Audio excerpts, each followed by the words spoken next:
Hey everyone, it's Jonathan, and welcome to an episode I've wanted to do for quite some time. This is a movie I grew up with, 1995's The Wind in the Willows. For kids who grew up in the 90s, I'm sure you'll know, when your family owns just a handful of VHS tapes, you watch those ones to death. And this was one of those for me and my brothers. I never fully read the book until I started this podcast series, but this version is why I love this story so much. From the background art to the character design to the voiced cast to the music, this is such a perfect encapsulation of the story.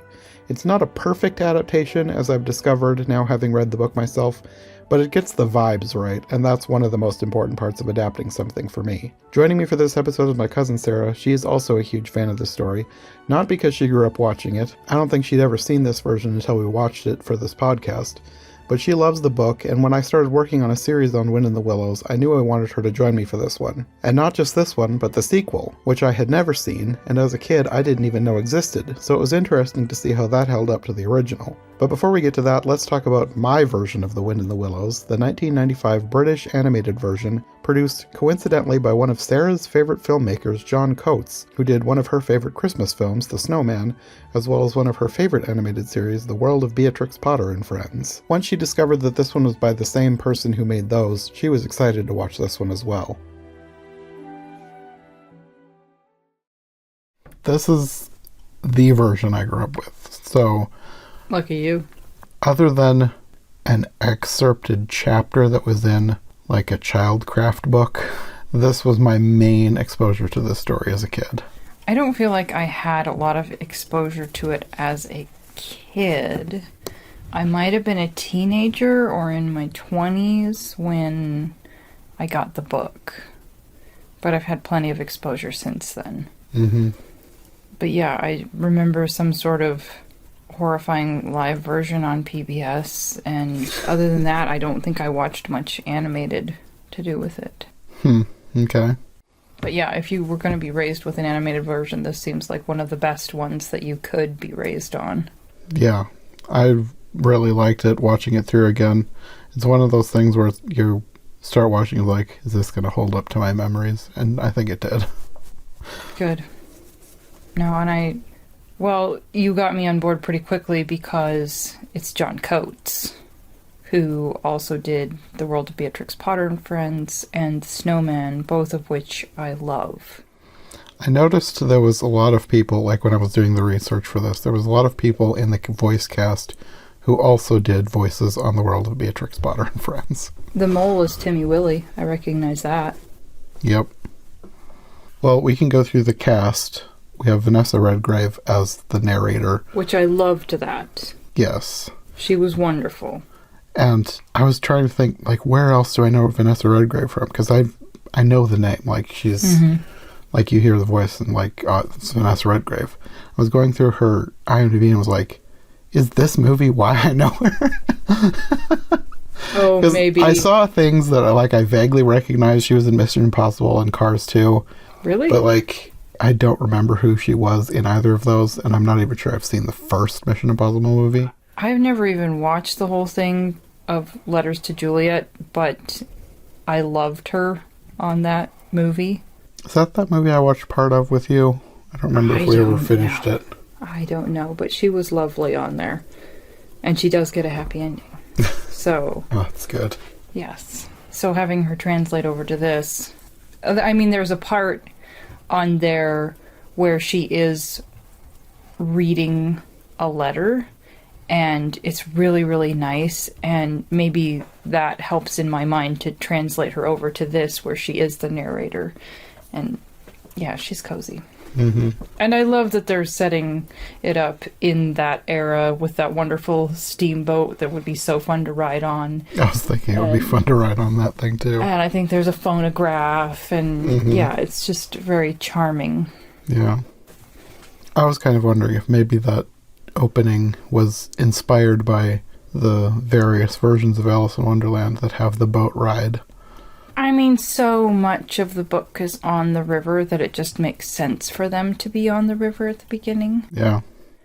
But there aren't any steamboats. It's just a very charming touch.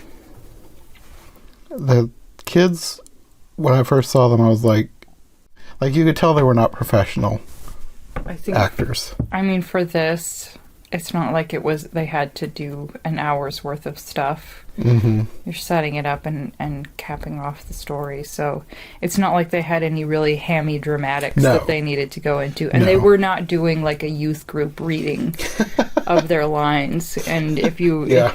some people will know what I'm talking about, like that you're holding the sheet and this is how we're talking through the story, and it doesn't matter what emotions we're supposed to convey, we're reading it off of the sheet. Yes. So, no, it was better than that. Well, I did think it was interesting. The only one who went on to do anything more was the boy, who is Tim Storton as Edward, which I didn't remember any of their names. I had to look the names up on IMDb. But he has a pretty long IMDb page, but it all seems to be like tiny roles. And he seems to be like a staple actor in the Thomas the Tank Engine series. But I thought it was kind of hilarious. His most recent role was as Earring Magic Ken in the Barbie movie. Really? I think he was one of the misfit dolls that lived with Weird Barbie. Oh. I'm having maybe a vague remembrance. I just thought that was kind of hilarious.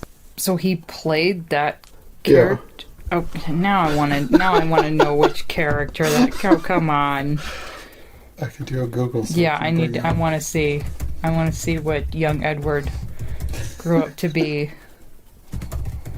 And if he's playing Ken, then he must have been eating his veggies or something. Oh my. Fun. Yeah, that's basically it for the live action cast.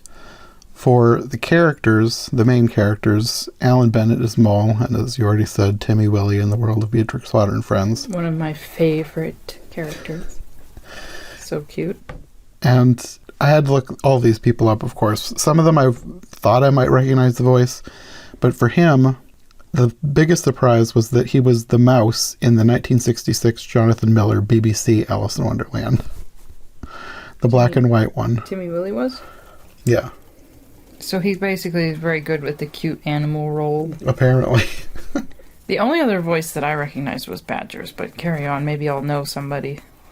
Michael Palin as Ratty. He was in Monty Python, and he also voiced the son in the Terry Gilliam Wind in the Willows, which is probably the live-action one you saw. I might get more out of it as an adult, but it just looked so wrong growing up. And then, of course, the biggest name was Sir Michael Gambon as Badger, who the first thing that jumped out at me was he played Franklin Bean in Fantastic Mr. Fox. Sure. But I also know him as Kazran Sardik in the Doctor Who Christmas Carol, which is basically the Scrooge role for that episode. Okay. I know him from, I think, Cranford. Yeah, that was one. Opposite Judi Dench, and then he dies tragically. And he ate peas with a knife. No, he didn't die from that.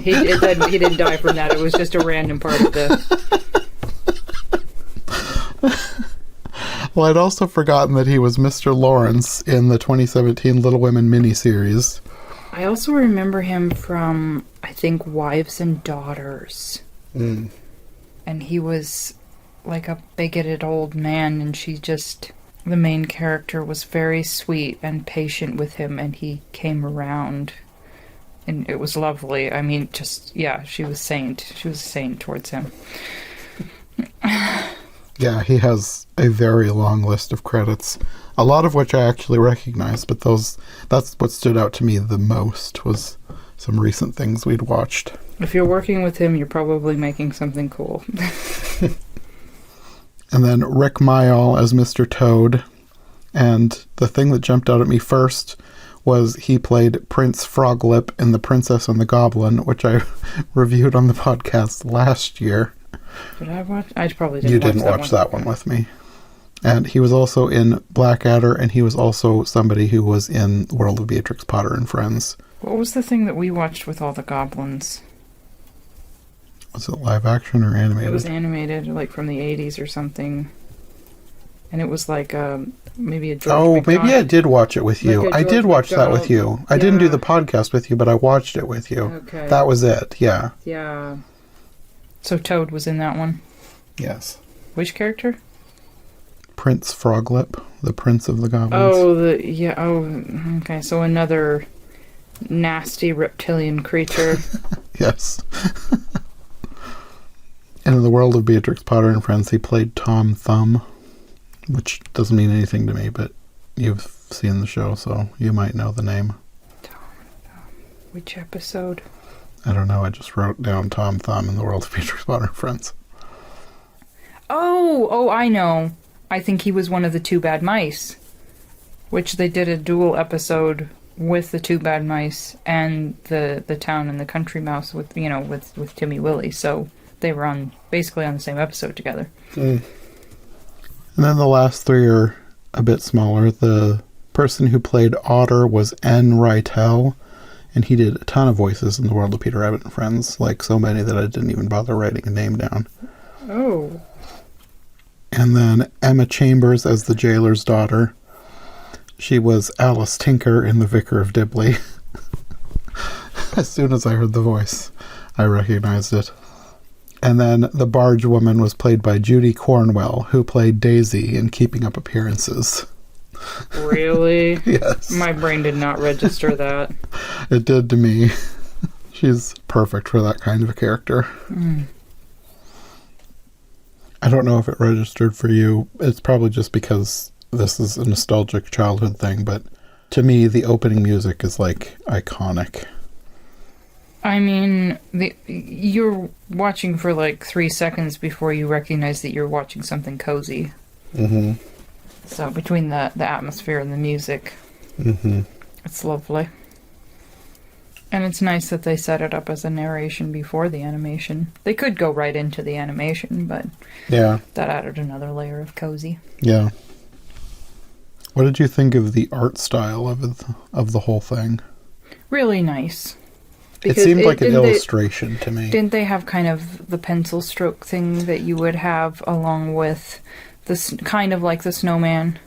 It kind of seemed sort of mixed media. Like, I could see pencils. I thought I could see crayons. There was maybe some paint. It wasn't as sketchy as the snowman. I think the snowman was like entirely crayon, and this wasn't. This had more stuff being used. It was very nicely done. Yeah. It's interesting because at the beginning you have him digging his way out, but then when he comes back with Ratty, it's like they come in through his little courtyard. So, what was that? The courtyard seemed to be underground. Yes. So why didn't he go out that way in the beginning?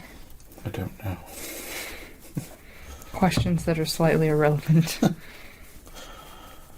But they included the whitewashing. Yes. And they included onion sauce. Onion sauce. Onion sauce. Yes. Which I believe is what rabbits were served with, so it was very insulting. Because the rabbits were trying to bar his passage. And he was basically saying nonsense, and this is what you're eating with. It's one of those little things, that, like, if you didn't have the footnote in the book, it's not like I grew up eating rabbit. I don't think I've ever eaten rabbit. But yeah, this starts with the spring cleaning and Mo leaving his house to go and meet Ratty. Because I don't know if they... in the book, you get the impression that they just didn't know each other, that this is them becoming friends. Mm-hmm. And this one, it's kind of hazy, like they could know each other, but do they? It's the way they talk seems like they do, but also he has no idea how to get to his house and he's never been in a boat before. So, I don't know. It's like in the book they become friends really quickly, but you don't get the impression that they knew each other. Mm-hmm. And then he's giving his whole speech about everything in the picnic basket, and they made the artistic choice of Otter showing up to the picnic in a little swimsuit. And with baby Portly. Which in the book Portly wasn't with him, but it makes sense to introduce the character then, since he's going to reappear later and establish that it's his son. Yeah. And Badger did have a grumpy cameo at that picnic.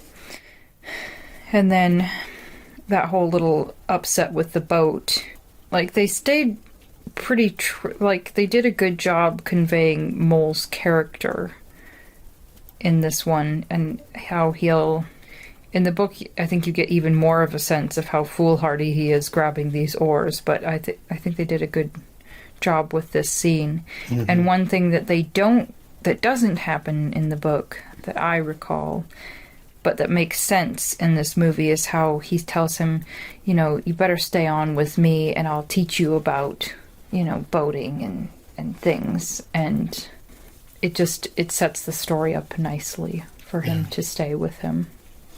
You also had a couple brief scenes on the river there with Otter telling them about Toad, who seems to be currently obsessed with boats. And then when Portly jumps into the river to go after a dragonfly, I love the way you see the little shadow swimming under the river and then the dragonfly gets sucked downwards.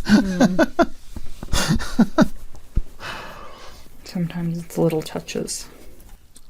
And the story is told by seasons, so that was spring, and now we're moving into summer, where Mole has stayed with Rat for a while, and they decide to go visit Toad. And I thought it was funny because they get to Toad Hall and they see this boathouse full of boats, and Ratty seems to be annoyed that he's given up boats, and he asks him about it. He goes, "Oh, pooh, boating? Gave that up a long time ago." Naturally. And it seems kind of obscure for them to include the cart thing, but it always sets, anytime that's included, which since I have not watched a zillion versions, but I would imagine that they have included it in a bunch. It just sets it up for his car obsession. Mm-hmm. And they did a good job with that. Yeah. Basically going on a early 1900s road trip. Yes. Which actually seems like a fun idea. I liked that cart. It seemed like it had a good stash of stuff. It was slow camping. Yeah. And Rat doesn't want to go, but Mole kind of convinces him. And I'm not sure how long they travel with Toad. I think in the book you get the impression that Rat already knows that this is a load of nonsense, and he already knows Toad well enough, but he could see that Mole was interested, and so he's doing it for Mole's sake. And no, it's not long-lived in the book or in this movie. Well, I felt like it was long enough that Mole could sense that Rat didn't want to be there, because they have that conversation, and Rat basically decides, no, we should stay with Toad because we have to watch out for him. You already have it set up early on that just how nice, like, they have their, you know, moments, their little foibles, but just how loyal and kind Rat and Mole are to each other in general is really, it's a nice part of the story. Yeah. But then after that conversation, the next day is when you get the motor car, causing them to have a crash. And you've got Rat running after the car, screaming after them. And then Mole is trying to calm the horse. And Toad is just sitting there, his eyes glazing over and getting hypnotized. Obsessed. And he doesn't, like, at least on screen, he doesn't immediately go out and get a car. You go back with Mole and Rat, and you've got a scene with Rat starting to write poetry, and Mole kind of accidentally insulting his poetry. They set this up for him to be, like, they did a good job with this, because they were trying, because there's this whole passage in the book talking to the birds that are going to be going south, and then he runs into this sea rat who fills his head with all of these adventures that he's had, and then he's in this daze like he needs to leave too. And they bypass that by having him get grumpy at Mole and long for an adventure, and like he's going to go off in a daze and have this adventure, and then Mole talking him out of it very briefly about, you know, the lovely things that he would be missing. It's more It's like 1 or 2 chapters in the book, but This was a brief scene. But it was nice that they included all of the lovely animation to go with these adventures that he thought about having. Yeah. They did a good job with that. They just creatively compacted it. Mm-hmm. But I love the scene talking to the swallows that are talking about leaving. But it's okay that they didn't have it. I was thinking about that, not the swallows in particular, but I was wondering, I think I was like halfway through the second movie, and I was like, are there any birds in this world? Like talking birds? Yes. In the book there are. But yeah, in here I don't know. Maybe not. I guess not. I don't remember seeing any talking birds. You do see birds, like in this scene, you've got birds heading south for the winter. That's what starts his imagination about going south for adventures. And then you see birds in the jail too. They build a nest and lay eggs. But no, it's a whole conversation. But yeah, that whole thing ends with Mole telling him he can't leave. He still has so much to teach him, and he still hasn't met Badger, which transitions to basically the end of fall, the beginning of winter.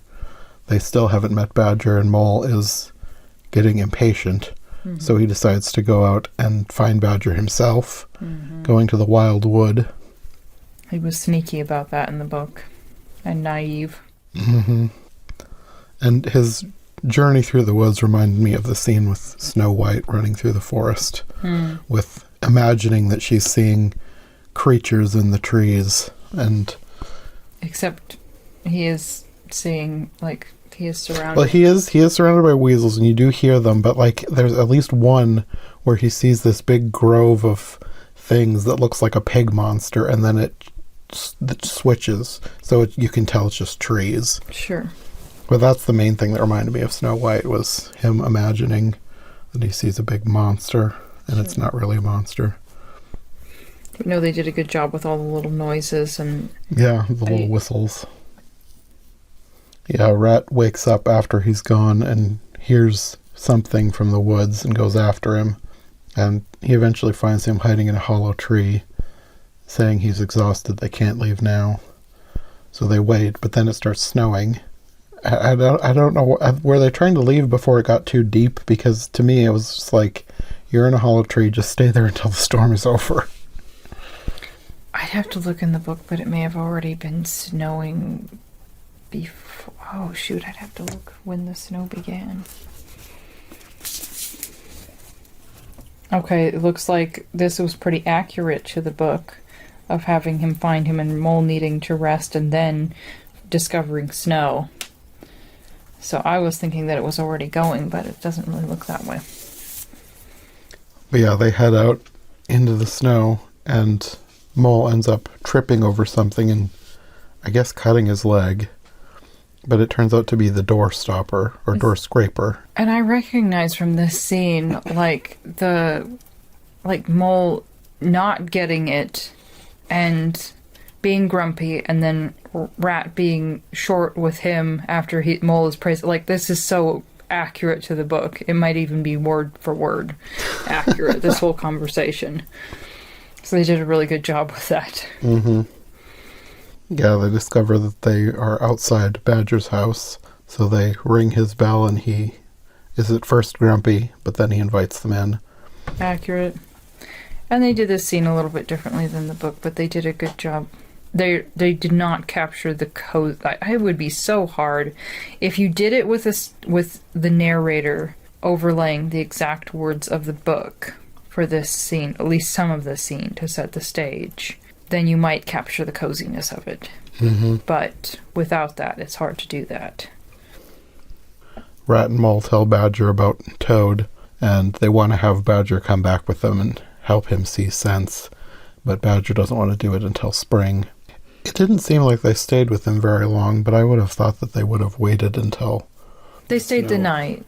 They stayed the night, and there was a scene with 2 hedgehogs that had, I think, run into trouble getting to school, and they were there having breakfast, and Otter shows up, and there's this whole eloquent speech about nature that he goes on, and And then Mole's off with Badger discussing his house, and there's a whole wonderful talk about the rise and fall of civilizations. Not included in this version. It's okay, just read the book. But no, the time at Badger's house is it's such a great part of the book. And yeah, it would be hard to capture without some...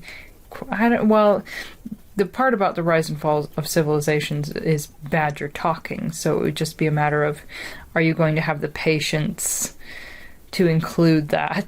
Mm-hmm. I got the feeling that this, like, obviously this is shorter than the book, but it felt like it went by very quickly.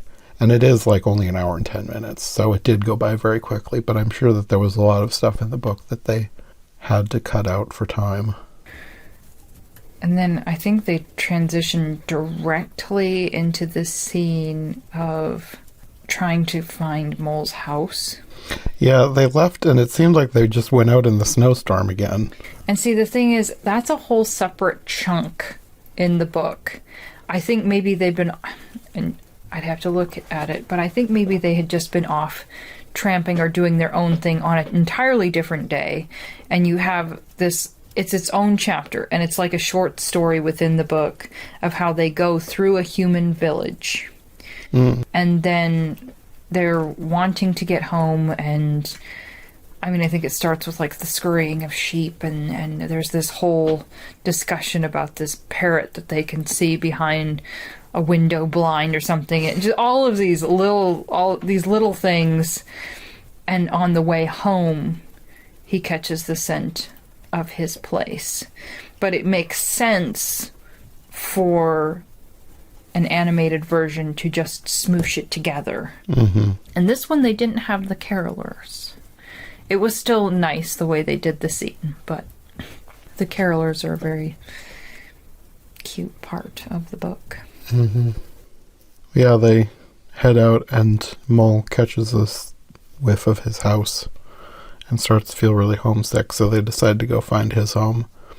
And do they stay there until spring in the book? It seemed like that's what they were doing. They just stayed the night.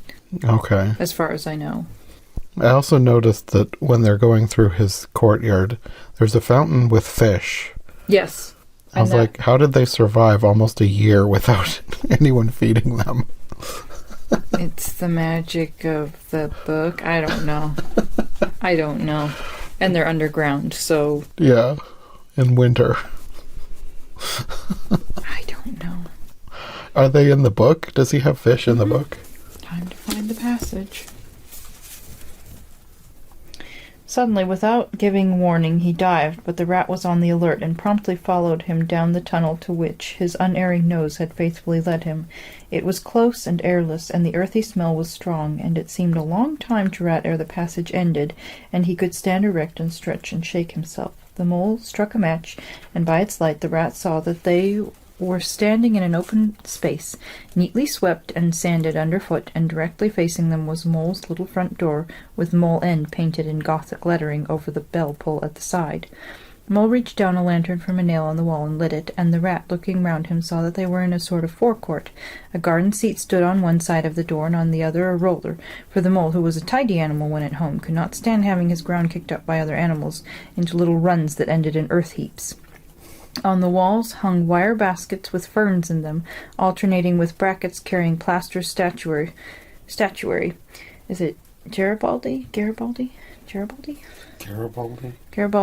And the infant Samuel, and Queen Victoria, and other heroes of modern Italy. Down on one side of the forecourt ran a skittle alley, with benches along it, and little wooden tables marked with rings that hinted at beer mugs. In the middle was a small round pond containing goldfish, and surrounded by a cockle-shell border. Out of the center of the pond rose a fanciful erection clothed in more cockle-shells, and topped by a large silvered glass ball that reflected everything all wrong and had a very pleasing effect. So when you look at this animated scene, even though they're not explaining all the things, they did a pretty good job of, like, they were trying to show his little forecourt. Yeah. It seemed very fancy and well kept for something that hadn't seen anyone in almost a year. Well, eventually they go back to Rats, and in the spring, Badger comes so they can go confront Toad. And apparently Badger has heard that a new motor car is scheduled to be delivered that morning. So they go to restrain Toad, and they turn away the car. And I love the scene where they've got him inside, and he's pretending to be like all contrite and remorseful, and he solemnly promises that the next time I see a motor car, off I go in it! They did a good job of capturing the essence of the scene, because he was briefly repentant, then unrepentant, and then they were trying to watch over him and keep him stuck at home, but they had him escape very quickly in this version, which is fine. It was funny the way they did it. Uh-huh. That's like one of my favorite scenes from when I was a kid. Just them locking him in his room, and he's like having a literal screaming tantrum. Then he gets an idea and starts giggling evilly to himself, tying bed sheets together and jumping out the window. And then they made it like he was trying to get away from them by stealing the car, whereas in the book I think it was just his stupid temptation to mess around with the car. But because didn't they have it more like he was trying to get away from... Basically, yeah. He's fleeing towards town, and they're just catching up to him, and they see him jump into a car, and you hear somebody yelling that that's their car, and he crashes immediately. And then you get the scene in the court where he's sentenced to 12 months in prison for his stealing of the car. But apparently his furious driving is even worse than that, so he gets 3 years for that. But then cheeking the police is the most serious crime in this world, apparently. So he gets 15 years. This was a very hammy scene in the book and in this version. And then rounding it up to 20. Just to be on the safe side.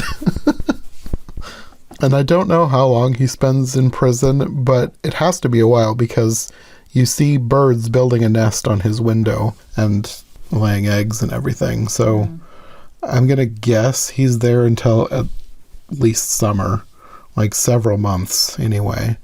But during all this time, you have the jailer's daughter taking pity on him and kind of trying to befriend him, but he's kind of oblivious to people being nice to him. In the book, he figures that she has feelings for him. And I think he kind of regretted the gap in their class. That was not in this version. That's hilarious. Like, she's just trying to be nice to an animal. I think that talking about the jail scene, I keep thinking about buttered toast now. I do remember watching that scene as a kid and thinking that buttered toast looked amazing. It wasn't even anime. And it was really messily and violently eaten by Mr. Toad. Maybe it made you want to go messily and violently eat some buttered toast. Maybe. Also, the way they animated the steam smells and all the little rats like sniffing and going after the steam.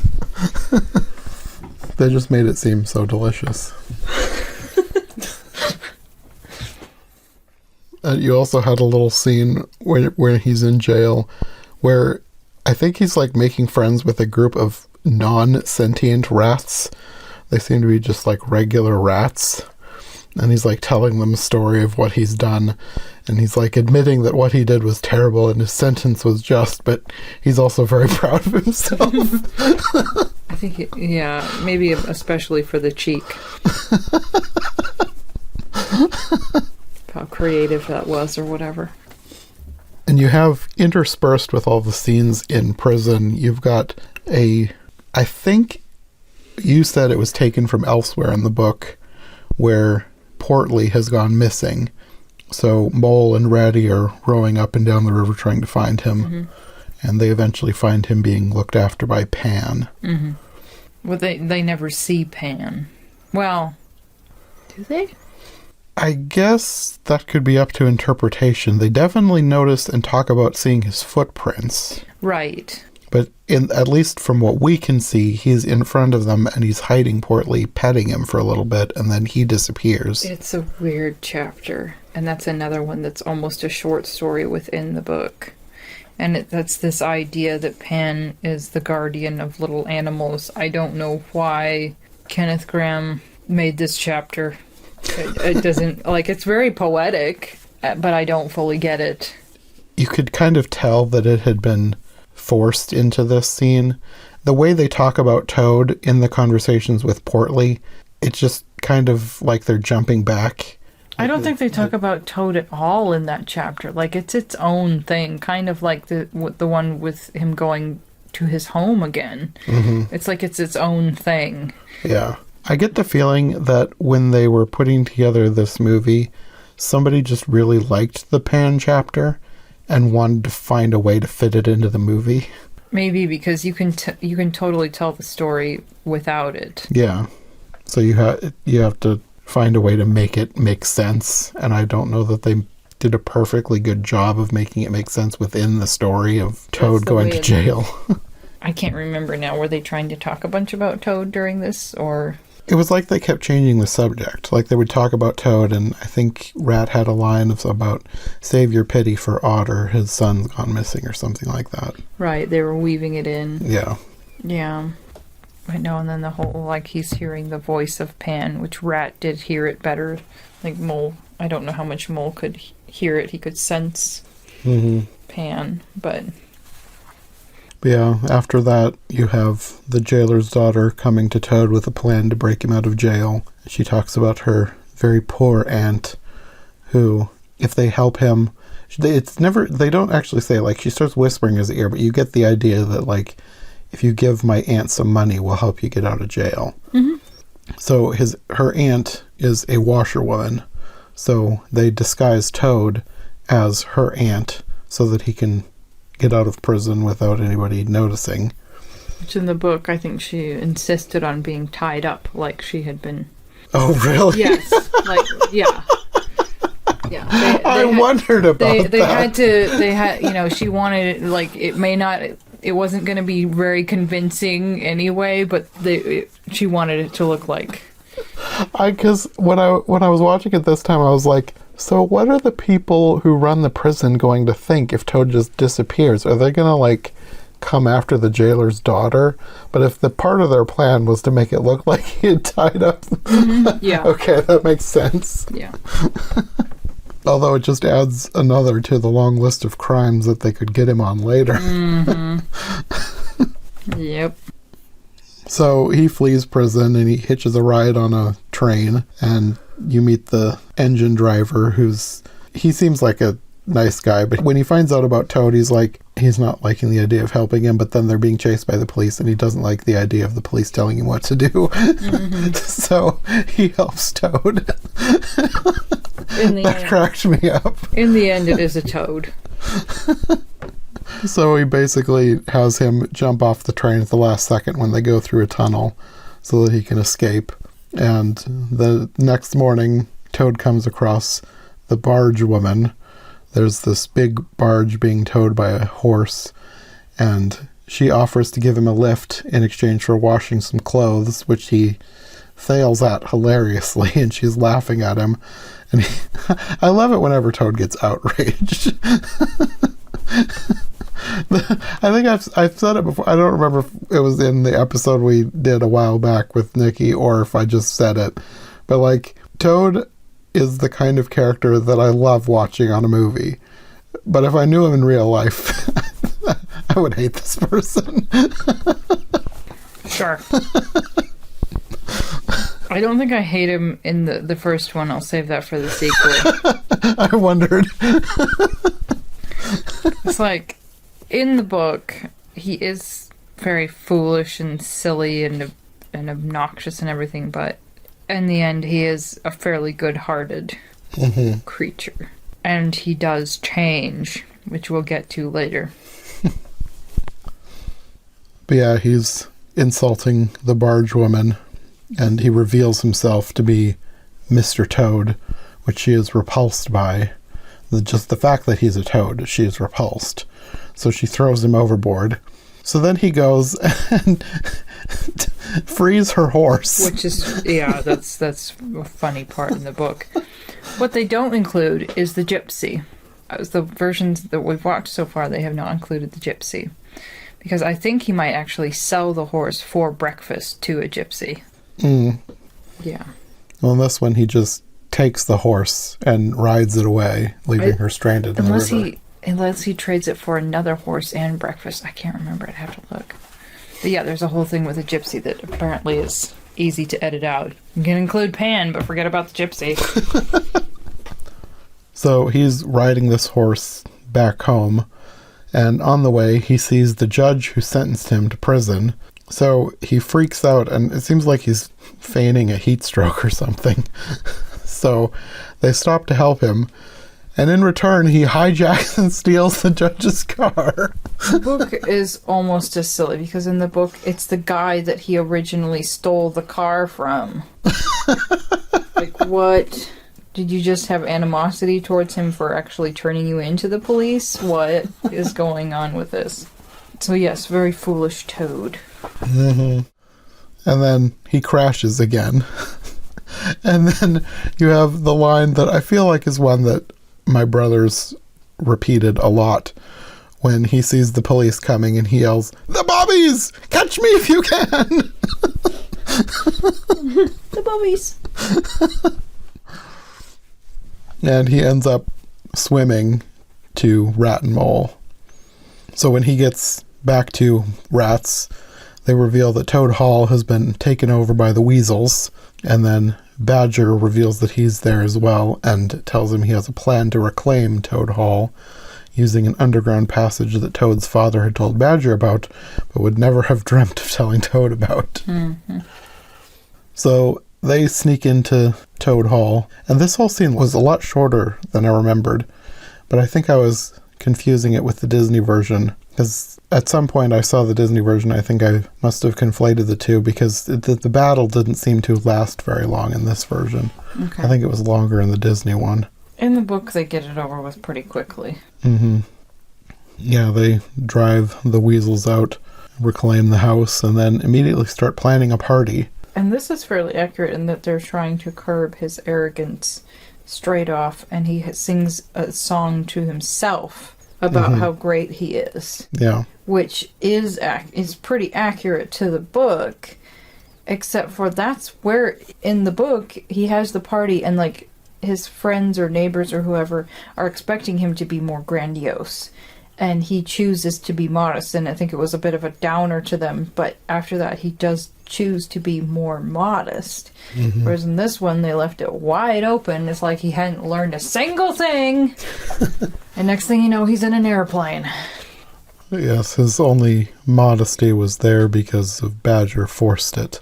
Yeah, whereas in the book, his character actually does mature and develop, which is the way I would have liked for them to cap this off. Instead of, oh great, here we go. For me, I didn't even know that, like, when I was a kid, I did not know that there was a sequel. So this seemed like an okay ending. Like, I don't think you have an airplane in this movie. No. It's the very beginning of the next one. So it kind of ends with him entering the banquet hall to wild applause. And then you go back to the real world.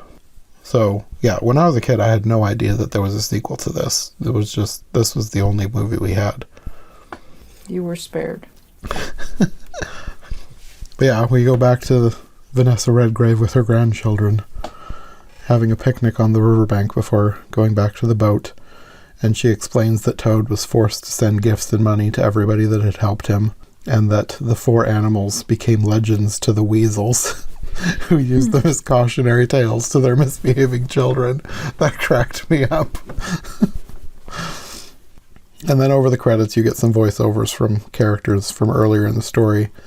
And it didn't strike me as anything when I was a kid, because I didn't know there was a sequel. But at the end, you hear the youngest boy ask what adventures they had next. Oh. So they were already planning a sequel when they made this. Why did you do it, John Coates? So yeah, that's the 1995 animated Wind in the Willows. Definitely recommend. Yeah, I really liked this one. I think I would still like it even if I hadn't grown up with it. It's a really good version. If I am saying it's a good version and I love the book so much, hopefully that means something. Mm-hmm. I didn't grow up with it and I love the book, so if I wanted to be a stickler over something, if it was genuinely bad, but it can be added to, if you wanted a John Coates collection along with the Snowman and Beatrix Potter, it'd be a nice one in there. Mm-hmm. So yeah, out of the things that we've watched, this is one that I could put in top recommendations. Yeah. Across all genres. Okay, shall we get on to this monstrosity? It had some moments that I enjoyed, but on the whole, I kept scratching my head like, this was a choice. Okay, so I love you, John Coates. I started watching this thinking, okay, this is, I don't know, kind of like Tales from Avonlea. It's the characters, it's a total spin. It's not the Ella Montgomery stories, but it's still nice. And then I got partway through and it's like, what the heck? Oh, this is so like, I don't want to be mean because it's John Coates and I want to be a nice person, but this was a mistake. Well, I didn't realize that this was based on another book. Really? Apparently, there's an English novelist named William Horwood who's done a ton of books. Like, he was born in the 40s, and I think he's still alive, and he's still writing. This was fan fiction. That's what I thought as I was watching. I was like, this basically seems like fan fiction. Leave it alone. I mean, this is what you do with the fan fiction? You're killing everybody off and starting fires? Or one fire. But anyway. Yeah, he was born in 44. He's 79, so. And he felt like chaos. He wrote in the 90s, he wrote 4 sequels to Wind in the Willows. Willows in Winter, Toad Triumphant, The Willows and Beyond, and The Willows at Christmas. The Willows at Christmas sounds cozy, but I don't know if it would be. I guess it depends on how closely they stuck to the book with this movie. I love the little world of him being with Rat. And so he's gone back to his house. They're still friends or whatever. And then you have this random nephew. And then this whole... That was the first head-scratching moment. Well, no, not a bad head-scratching moment. I was like, okay, a nephew? Okay. That nobody is that excited to have around, apparently. This is like when they just give random Disney characters a nephew. What happened in this guy's life that he wanted to write in a nephew that nobody really wanted around? That was also confusing because they say at the beginning that he was recently orphaned. Yeah. Although he sounds like he's an adult. So, but he needs somewhere to live, okay, fine. But then it seems like everybody's annoyed with him. Like they don't want him there. Pick one. Either he's vacationing and he's annoying, or he's an orphan and you need to be compassionate. Just pick one. This will be a more lively episode probably because of all of the complaining that I have to do about this. And, okay, so it's Portly, right? Yeah. Shows up like there's some kind of an emergency, and then the nephew gives him too much booze to revive him or whatever, and then he doesn't get the message out properly because he's going off into a drunken sleep. And so Mole goes off like there's an emergency, which this seems fairly accurate to life. There was no emergency. This is a stupid mix-up. And then he ends up, crashing through an icy river, which at night. But no, he's not dead. But he left a will. I was like, when did he write a will? And why would you take it with you? Yes. Leave it in a convenient place at the cottage for someone to find. Don't leave it in a hollow tree to be found 50 years later or whatever. The will was my first indication that this is a downgrade from the first movie. Okay, I think you caught on faster than I did. With the will, it's like, okay, they're going out to search for him. Oh, he just randomly left a will when he went to search for his friends who might be in trouble. Maybe keep it on your body. So that when they... I don't know. Yeah, just leave it at the house, bud. Just leave it at the house. Is Portly gonna tamper with it? Does he want all your stuff? Does he want your little cockle shell fountain thing? Yeah, he should have been dead, but he wasn't. Maybe that's me being overly dramatic, but if you fell into... I thought the same thing. Yeah, if you fell into an icy river at night... You're dead. There's basically no hope. Unless you're, Maybe Pen protected him. Oh, yeah. Well, see, he could have written that in. That could have been a whole thing. It could have been. It actually would have made more sense than he just somehow survived. Protector of little animals. And so everybody's got to start up a search party. And, of course, we have a side story, or not, of course, we have a side story with Toad wanting to be an aviator and being a little zit about it. That actually cracked me up, though. We did skip over the beginning because, well, first we start with Vanessa Redgrave and her grandchildren again. They come to visit, and she says she has a winter story for them. But when she starts talking, she's talking about the summertime, where Toad is hosting Mole's nephew. And he's teaching him to play croquet, and then a plane flies over, and he's, like, glazing over, and he tells Nephew Mole, you better pack your bags. That cracked me up. Which does not make sense. Like, you could take up flying and still have him off in the library or whatever. I should also mention, though, too, I wrote it down because I thought you would be interested. Nephew Mole is voiced by Adrian Scarborough, who I'm not very familiar with, but he voiced Benjamin Bunny in The World of Peter Rabbit and Friends. Oh, okay. Okay. Yeah. Not old Mr. Bouncer, but young Benjamin. He was in a lot of British series, so I know I've either heard or seen him in other things, but there was nothing where I was like, that's where I know him from. Like he was in a random episode of Doctor Who or something, so I know I've seen him, but he wasn't ever a main character in something. More recognizable to me.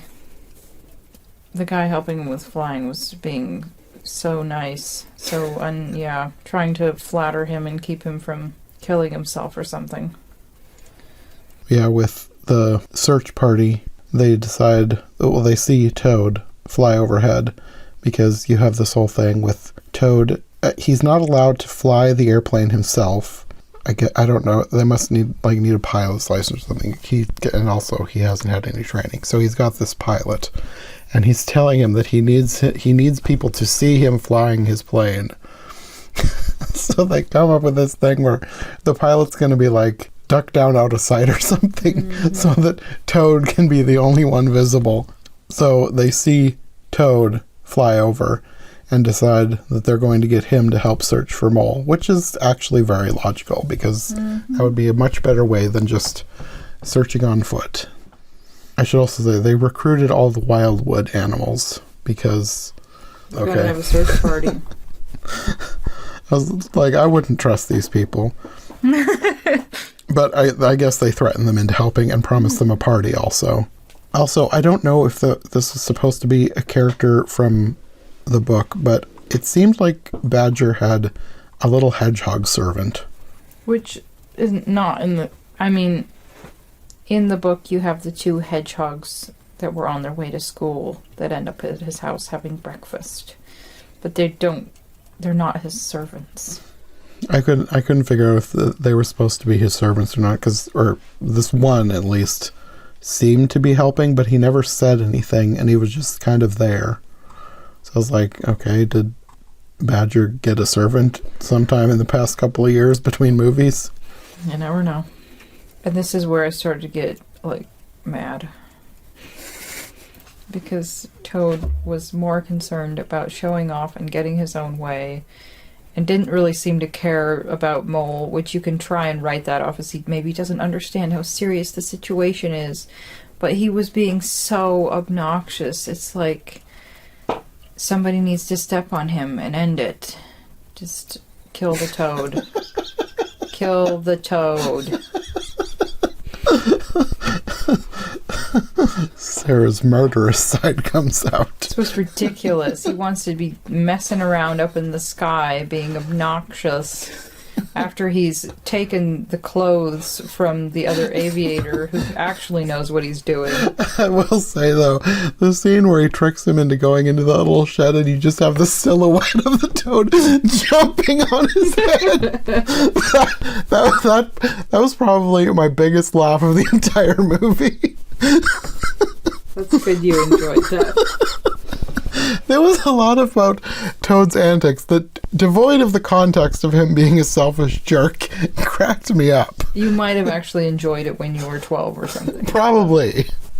That probably would have helped me enjoy this movie more now if I'd had nostalgia blinders to put on.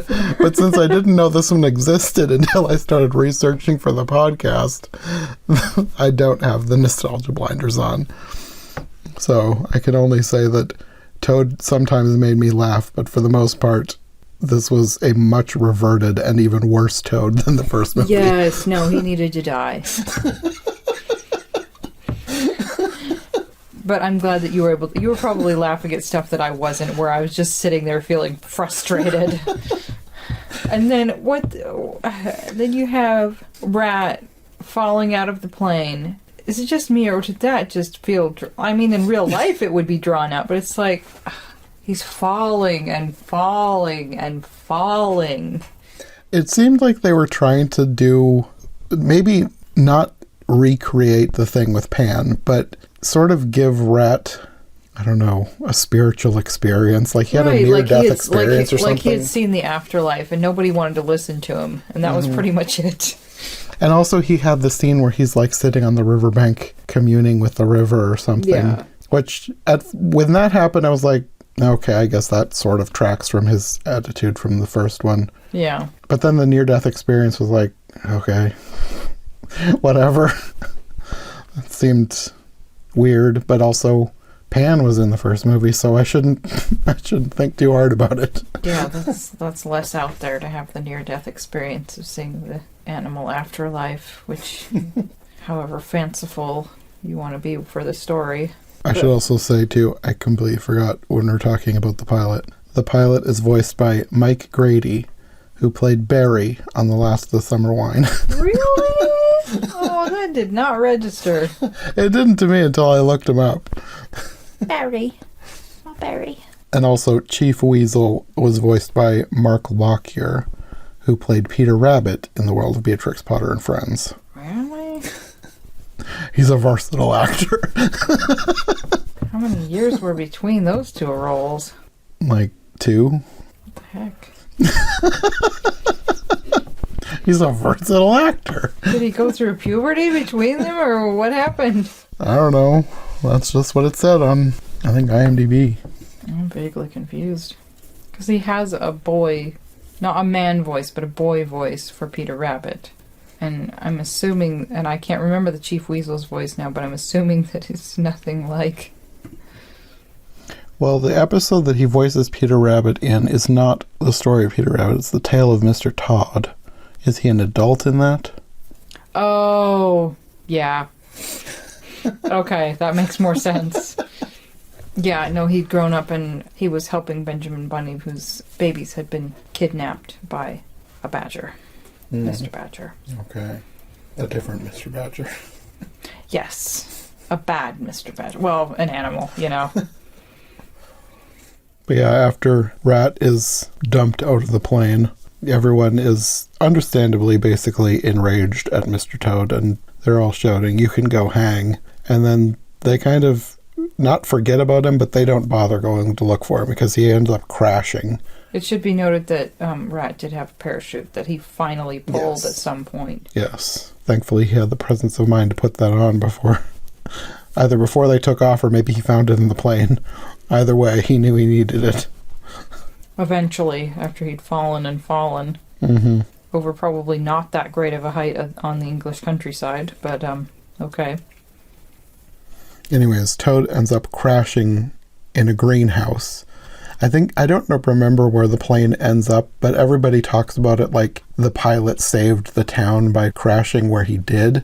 So the plane doesn't end up in the greenhouse, but Toad ends up in the greenhouse. Which is a magnificent greenhouse. Yeah, it's like full of jungle plants.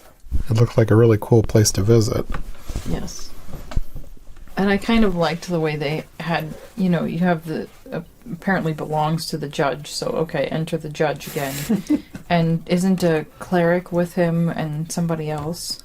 Yeah, I don't remember who his other friend was. I like how they have it, like the guy is trying to identify creatures. Yes. in the conservatory or the greenhouse, and he's up there sort of swiveling around. Yeah, he also had a parachute, but now he's trapped in a tree in the greenhouse, just kind of flailing and not able to move. But I liked the way they were talking about how he must have large creatures in the greenhouse to fertilize the plants. And Toad hears this, not knowing they're talking about him, and he freaks out thinking there's something that could eat him. And he has a line about it being better to die in a dungeon than eaten alive by whatever's in this greenhouse. So he starts yelling for help, telling them that he's a pilot who had an accident, and then they think he's a local hero who made sure that his plane didn't crash into the town. But he insists that he has to keep on his aviation clothes, otherwise he'll somehow die or something, so that he won't be recognized by the judge. His explanation for that made so little sense, because he's like, it's for health, oxygen in the blood, It's like, okay, and the judge just buys this. In this world, yes. Meanwhile, through all this, obviously Mole is not dead. He's somehow survived, which still makes not relatively little sense, but okay, whatever. There's a boat had slipped away from Rat and all of them somehow. That scene was one where I first raised my eyes and was like, okay, well, Rat just forgets to tie up his boat. That seems very out of character for Rat, but then I was like, well, he lost his friend, so he's not thinking straight. But yeah, this boat he lost earlier in the movie now makes its way to Mole so that he can have a way back to his friends. But meanwhile, for some reason, this is still like the very next day, Badger goes to find Rat after he falls out of the airplane and basically just says, we need to plan a funeral for Mole. I was like, they jumped straight from Mole got lost last night to he's dead, we need to hold a funeral. Which honestly is probably fairly realistic in that setting. It just seemed so quick. It was like the next day. It was like, well, that's it. Disney princess marriage quick. Kind of. So they basically jump straight to a funeral, and you have Badger giving the eulogy, and you've got Portly there upset, saying this is all his fault, which kind of. Yeah, it is. Kind of, like, not totally, but kind of is. So he's kind of wandering off, apparently eating a cracker to soothe his wounded spirit. And it's understandable. Mole comes ashore in Rat's rowboat with a sheet on him for whatever reason. Maybe it was a tarp for the boat. Maybe. But he looks like a ghost. Yes, exactly. So Portly panics and runs back to the funeral where everybody panics except for Badger, who was like ordering the spirit to leave so they can finish the funeral. And then, seems fairly in character. And then Mole reveals himself and everyone's relieved he's not dead. And isn't he hungry? Yes. Meanwhile, Toad is now recuperating at the judge's house, taking full advantage of lavish meals. I hated the way he treated Hate is a strong word. Hate is a strong word. I did not like the way he treated the butler. He was so obnoxious. Yes. I thought that I maybe recognized Prendergast's voice. I looked him up and I saw his face on IMDb and I was like, he does look vaguely familiar. So I started going through all the lines. This is Peter Sellier, or maybe Sellier. He played the Major on Keeping Up Appearances. Was that the one who was always chasing after Hyacinth? Yes. Oh my. Apparently he was only in 3 episodes. I could have sworn he was in more than that. Very memorable. Didn't she want to befriend him because he had status? Yes. And then she could not stand him, but he had status, so she put up with him. I don't know how long he stays in bed, but it's at least a day, and you finally have the judge sending Prendergast up to insist that he come down to dinner so they can properly reward him for his heroism. And he doesn't want to do this because they'll figure out who he is. So he comes up with this harebrained scheme, which is like I don't know how he figured out that this was going to work. It's almost Rube Goldbergian in the way he put this together. He blocks up the fireplace so that Prendergast will get a chimney sweep. So then the chimney sweep can come in there and he can get the sweep drunk so that he can steal his clothes and escape. So they just assume that this is the pilot still injured. And everybody thinks he's this magnificent fallen hero. And now Toad is furious that someone would take his glory. So he blows his own cover. So stupid. This is another thing where it made me laugh with how dumb it was, even though for the story, Toad should not be acting like this because he should be more reformed than this. There should be more fear and trepidation and just getting out of there. Yes. So then you've got everybody chasing him, and he steals a bike and rides on down the road. And he finds a house and is taken in by a woman who briefly mistakes him for her husband. He stole the chimney sweep's bike. She thinks that he's the chimney sweep. But how did he find the chimney sweep's house? Like, how did he know? Like, it kind of made no sense that he would just happen to steal the chimney sweep's clothes and bike, and everybody thinks he's the chimney sweep, and then he finds himself at the chimney sweep's house, and now his own wife thinks that the Toad is the chimney sweep briefly, until she gets a better look at his face. It seemed too convoluted and convenient. I mean, it's fan fiction, so he can do it. Exactly. I kept thinking that with stuff like this would happen. I was like, this really is just fan fiction. So, while Toad is wandering the woods, everybody is planning on working on this party that Badger had promised the weasels. They end up going to Toad Hall to borrow some stuff. I think my mind disconnected from the promised party and them actually having the promised party. It's like, okay, they're having a party. They find that the house is now flooded due to a burst pipe, and basically the place is trashed. Ratty finds a letter with an American postmark for Toad, so he picks it up to save it for him. But then everybody else decides that he's dead, and now they're going to hold this party in his memory. It's the death wind in the willows. Apparently. Everybody's sort of dying, but not really. Yeah. And meanwhile, Toad now finds himself at a wedding where he's still dressed as a chimney sweep, and apparently sweeps is good luck at weddings, as someone says. Are they really? I don't know. I feel like I've heard that before, so maybe that's some sort of old superstition. Mm. So he decides to just lean into this chimney sweep thing. He's talking himself up, completely unaware that the groom is the son of the judge. Another convenience for this story. Well, and then the daughter is what, the sheriff's daughter or something? I think commissioner. The priest had a line about no hope for criminals now, no clemency, hang them all, and like the camera zooming in on his face. Oh boy. And Toad was so obnoxious at this wedding. He was wanting to steal the camera's attention.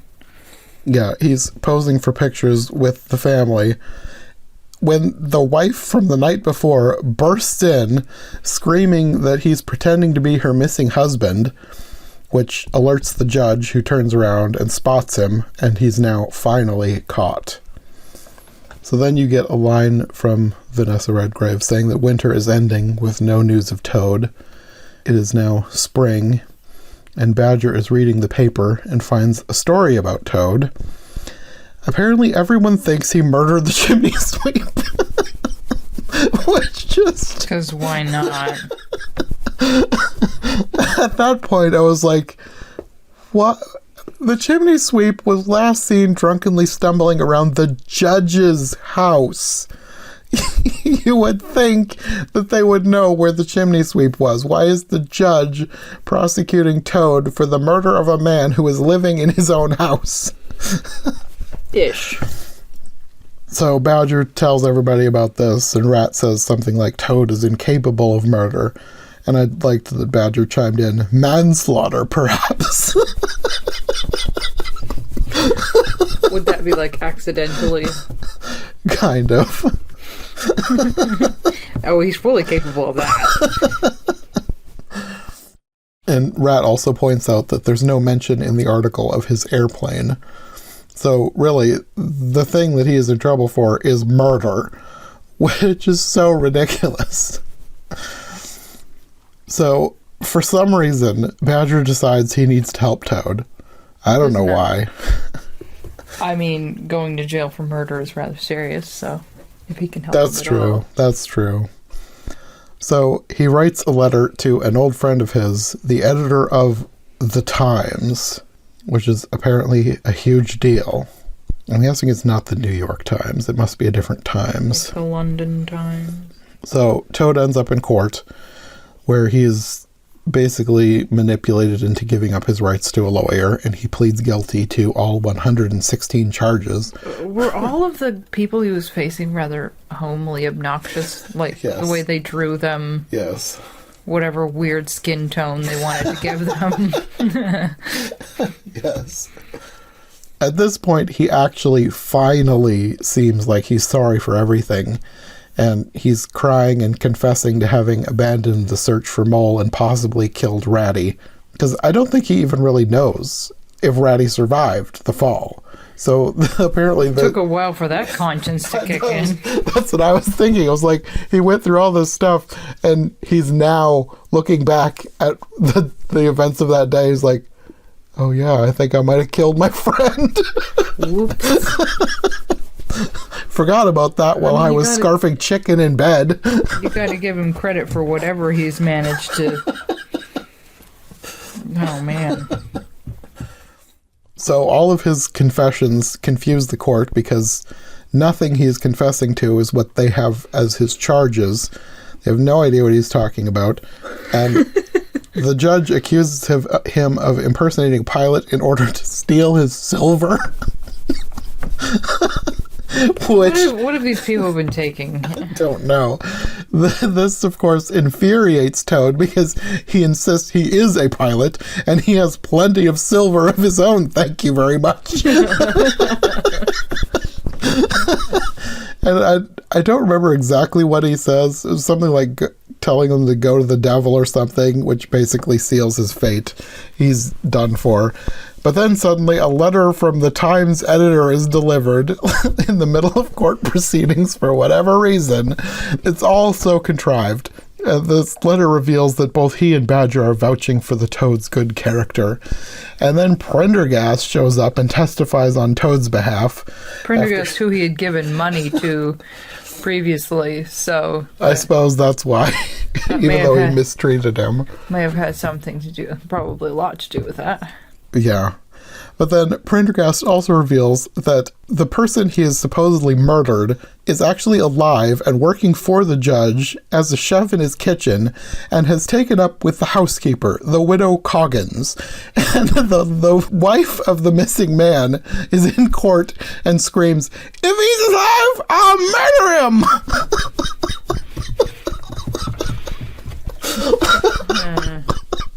It's like, what is this movie?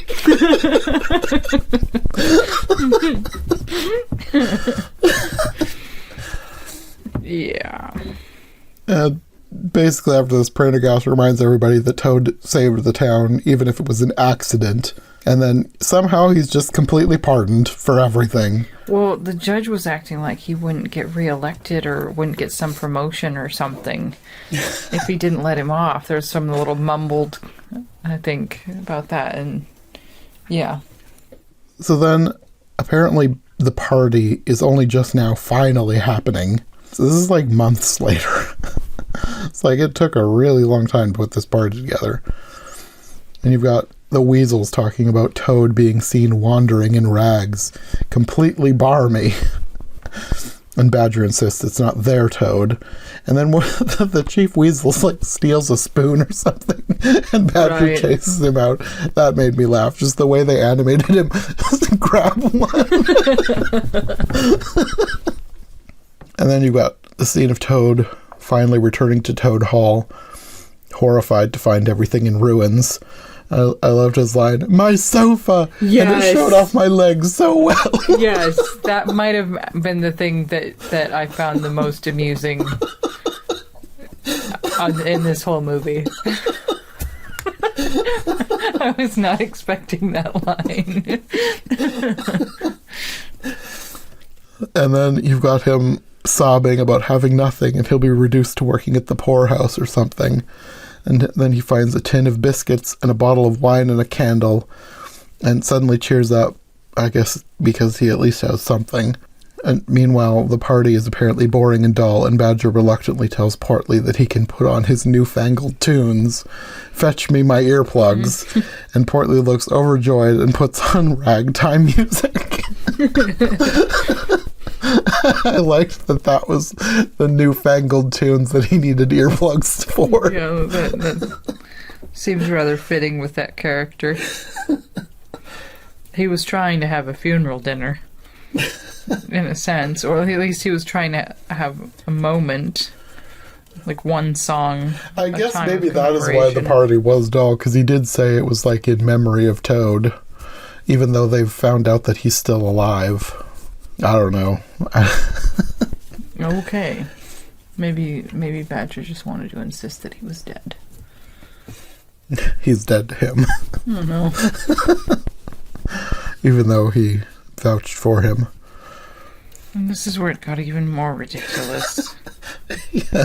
You have Toad on his balcony, hearing the music from the party, assuming everybody hates him, gets drunk, knocks over a candle, and sets the entire mansion on fire. This is good for kids. This is how to deal with problems. Always be arrogant and drink too much. And play with fire. No. So everybody goes over and try to rescue him. Like, most everybody's standing below him with, like, a big sheet or something to catch him. But he's so cowardly that he won't, even though the flames are about to consume him. I don't know that he's cowardly. I think he's just arrogant again, because he's, like, resigned himself to death and says he'd sooner fry. What? Because of his poverty? I think it's just a combination of him being drunk, thinking everybody hates him. He's lost everything. I think he's just ready to be done with life. Well, that's great. Okay. But Rat and Mole sneak in through the secret entrance and go up and shove him off the balcony to safety. As good friends do.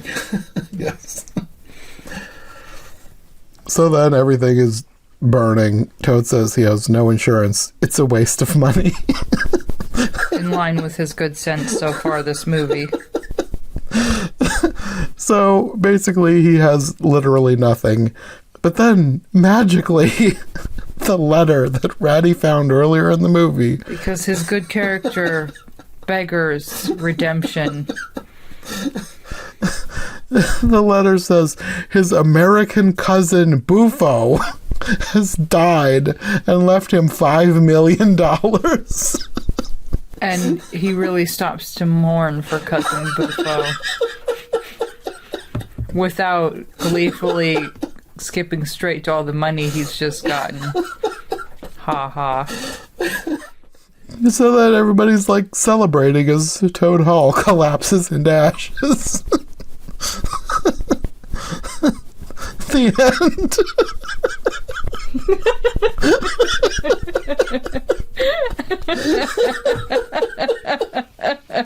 Pretty much. So then we go back to Vanessa Redgrave and her grandchildren as they finish their tea and they have to leave. And then you get more voiceover over the credits. And then, I don't know if you stayed to watch, but there was a brief after-credit scene where she's like dancing and singing about Toad. I did watch it. Gotta give me a pat on the back. I wasn't expecting an after-credit scene of this movie. I thought maybe there would be like a line or something. I was waiting for another line from Edward talking about a sequel. Oh no.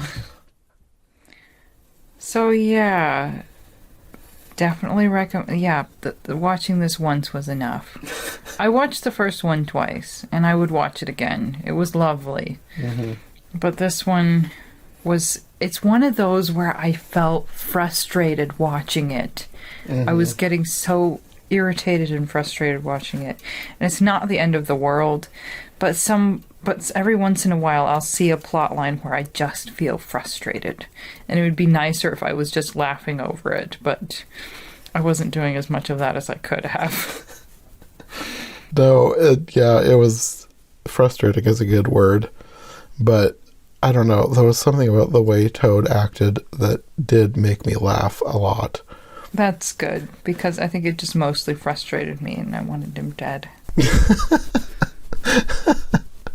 Not the whole time, but... I would have preferred if they had written it more in line with the ending of the first one, with him trying to reform instead of completely reverting him back even worse than his pre-motor car self. Like, with these characters, there is room for fan fiction. Mm-hmm. I mean, it was only one book, but they have such interesting little personalities, and it's a whole world. And I could buy that Toad gets obsessed with something, even if he's reformed. I definitely could buy him getting obsessed with airplanes. But they totally could have had his character develop even more to where he's actually something besides obnoxious and pleasant. Mm-hmm. Like, say, Badger gets injured or something and needs to be rescued, and Toad actually makes himself incredibly useful. Yeah. Or, and doesn't beat up his pilot so that he can get all the glory for himself. Or developing, or having little bird characters, or all sorts of... I'm sure there are all sorts of things that you could do with this besides killing everybody off, but not killing them off and burning Toad Hall down.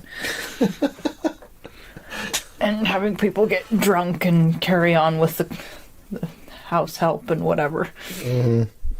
Even if they'd had him do the full reversion to being obnoxiously awful, I still think they could have saved the ending by not having him just get bailed out at the end by the mysterious dead cousin. Just have him lose everything, because that's more interesting. And just have like a little cottage where he lives peacefully and actually learns to be content and enjoy life quietly. Yeah. Or maybe he could take to sea. There were options. Mm-hmm. And there you have it.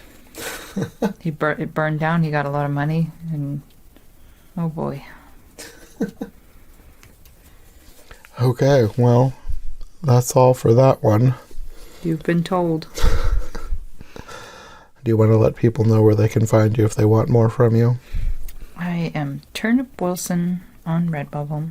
I have things on other sites, but that's where I have the bulk of my artwork, where you can see little whimsical animals in vintage style illustration and be in line with these type of stories. All right. Okay. Well, we will see you next time. All right. Bye.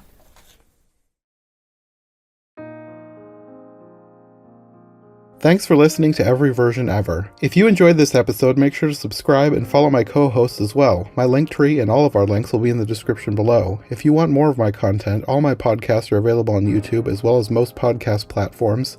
If you enjoyed this show, check out one of the other podcasts or check out my Patreon for bonus and extended episodes you won't find anywhere else. We'll be back soon with another brand new episode, so thanks for listening and we'll see you next time.